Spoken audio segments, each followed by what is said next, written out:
So for the past 6 hours, I've been trying to create a illustrated checklist of all the birds I've seen. Now, aside from being a bird photographer, I also like watching birds and keeping a careful list of all the birds I've seen. Now, of course, I use eBird. I have my list of birds on eBird. The reason why I use eBird is mainly because it has the taxonomic updates. The taxonomy of birds is too complicated. Splits happen all the time. So I can't really use my own system. Although I could use my own system, I guess, but it might become a little cumbersome. For example, one of the birds was recently split. It was the house wren to the northern and southern house wren. Not sure I agree with that. They look quite similar. But anyway, so I use eBird, but I want to create a visual checklist of all the birds I've seen. Now, I don't upload my own pictures to eBird. I used to do that, but I don't do that anymore.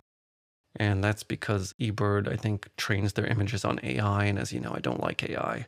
So I don't use that. But anyway, besides that, eBird doesn't really have the illustrated checklist feature that I want. So I want a single page showing all the birds I've ever seen with a photo I choose for the checklist.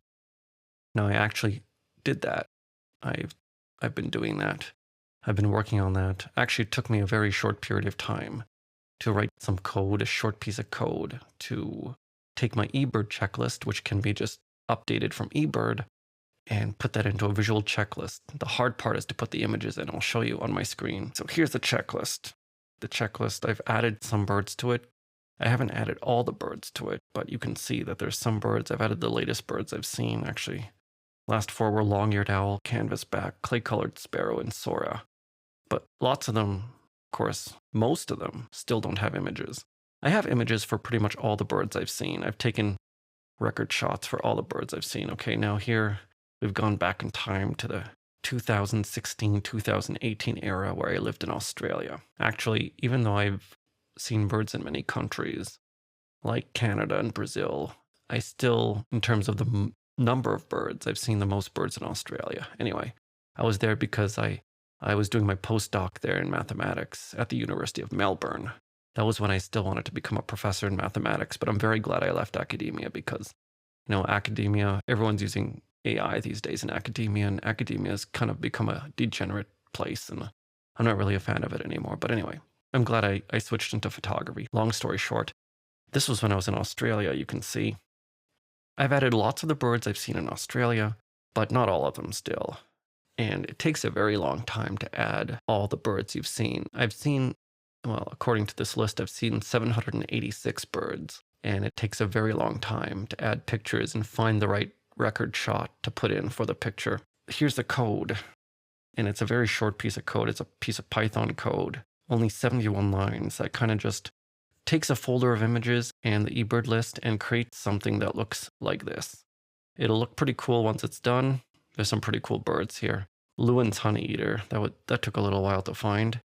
I think if you've seen a lot of birds and you've taken shots of them, most of the birds, most of the record shots you've seen aren't going to be very high quality, but of course some of them are going to be, but most of them aren't. And especially with this Australian list, I really did not know much about bird photography. Moreover, I didn't have the right equipment for bird photography.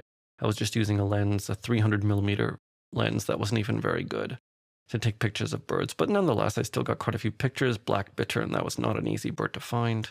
But the thing I like about this program is that it's very lean. So it's 163 birds and 12.6 megabytes. So 12.6 megabytes for 163 birds is only about, on average, 0.077 megabytes or 77 kilobytes per bird. So even if I see 5,000 birds, that's really only going to be 386 megabytes. 386 megabytes, that's not a lot of space at all.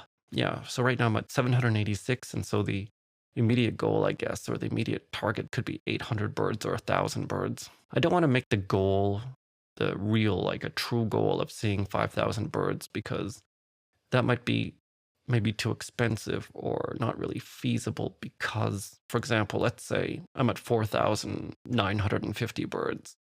If to see those last 50 birds required traveling to a really remote island just to get bad glimpses of some birds, I would never do that. If eventually it gets to the point where I have to expend a lot of fossil fuels and money just to see a bird in a very bad sighting, but that would get me to 5,000. I would never do that. My goal is to take good pictures of birds, but along the way, I like to take record shots too of birds and keep track of all the birds I've seen and see how many I can actually get. Yeah, it's been a long time.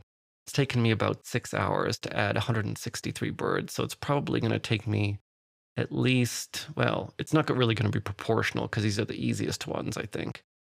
The next 600 or so birds is going to take a long time. I think it's going to take about 2 or 3 weeks before I complete this visual illustrated checklist. But the good news is it'll be a very small file that I can pretty much carry with me anywhere, upload to the internet, and just look at all these record shots because, I sometimes forget what the birds look like, and to instantly go to any one of these birds and just scroll through them and remind myself what they look like helps me identify them when I see them again. And it's just cool to see all those memories of all the birds I've seen. So I hope you enjoyed this video about my pseudo goal to see 5,000 birds. And perhaps you'll hear more of this story in the future. So I hope you enjoyed this video, and I'll see you again next time.